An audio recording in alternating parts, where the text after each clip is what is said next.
আপাতত 3 ম্যাচের one day series খেলতে রোববার ভোরে বাংলাদেশের মাটিতে পা রেখেছে পাকিস্তানের ক্রিকেটাররা। শাহিন আফ্রিদির নেতৃত্বে আসা দলটা এবার প্রতিশোধ নেয়ার তৃষ্ণায় থাকবে ক্রিক ফ্রেন্ডসির কাছে, এমন ভাবনার কথা জানিয়েছিলেন বাংলাদেশের pace bowling coach Shaun TET.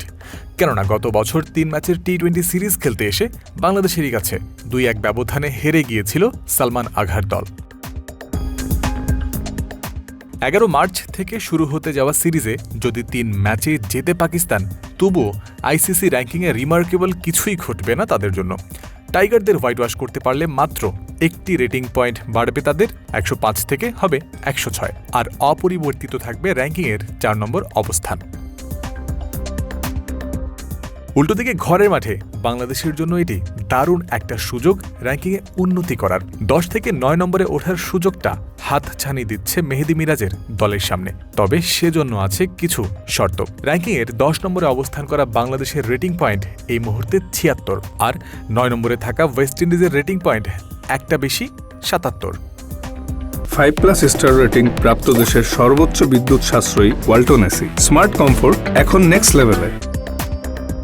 Pakistan ওপরের দিকের দল, তাদেরকে এক ম্যাচে হারাতে পারলেই 2টি পয়েন্ট পাবে বাংলাদেশ। সেক্ষেত্রে 78 রেটিং পয়েন্ট নিয়ে উঠে যাবে 9 নম্বরে, আর নিজেদের জায়গা হারিয়ে ওয়েস্ট ইন্ডিজ নেমে যাবে 10-এ। সিরিজে যদি 2 ম্যাচ জেতে বাংলাদেশ, তাহলে রেটিং পয়েন্ট হবে 80, অবস্থান থাকবে ওই একই। আর যদি 3 ম্যাচে জিতে পাকিস্তানকে হোয়াইট ওয়াশ করে শান্ত লিটনরা, রেটিং পয়েন্ট এবার বাড়বে 1, হবে 81। যদিও 9-এর উপরে ওঠা সম্ভব হবে না, কেননা 8 নম্বর অবস্থানে থাকা ইংল্যান্ডের রেটিং পয়েন্ট 88।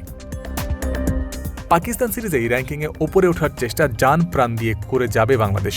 এখনও তাদের মাথার ওপর আছে 2027 বিশ্বকাপে সরাসরি খেলার যোগ্যতা অর্জনের চাপও। তা নিশ্চিত করতে হলে আগামী বছরের 31 মার্চ পর্যন্ত র্যাঙ্কিংয়ের সেরা 9-এ থাকতে হবে বাংলাদেশকে। সেটা না পারলে খেলতে হবে বিশ্বকাপের বাছাই পর্ব। বিশ্বকাপ খেলার সুযোগ পেতে এখনও 7টি সিরিজ বাকি আছে বাংলাদেশের। প্রত্যেকটা সিরিজে 3টি করে ম্যাচ থাকায় 21 ওয়ানডে খেলবে মিরাজের দল, যেখানে তাদের প্রতিপক্ষ New Zealand, Pakistan, Australia, Zimbabwe, Ireland, Bharat ও সাউথ আফ্রিকা। এর মধ্যে ঘরের মাঠে টাইগাররা খেলবে নিউজিল্যান্ড, পাকিস্তান, অস্ট্রেলিয়া ও ভারতের বিপক্ষে।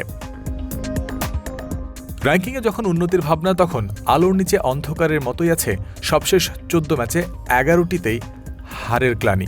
টি-20 বিশ্বকাপের ভাবনায় গত বছর প্রচুর 20 ওভারের ক্রিকেট খেলেছে বাংলাদেশ।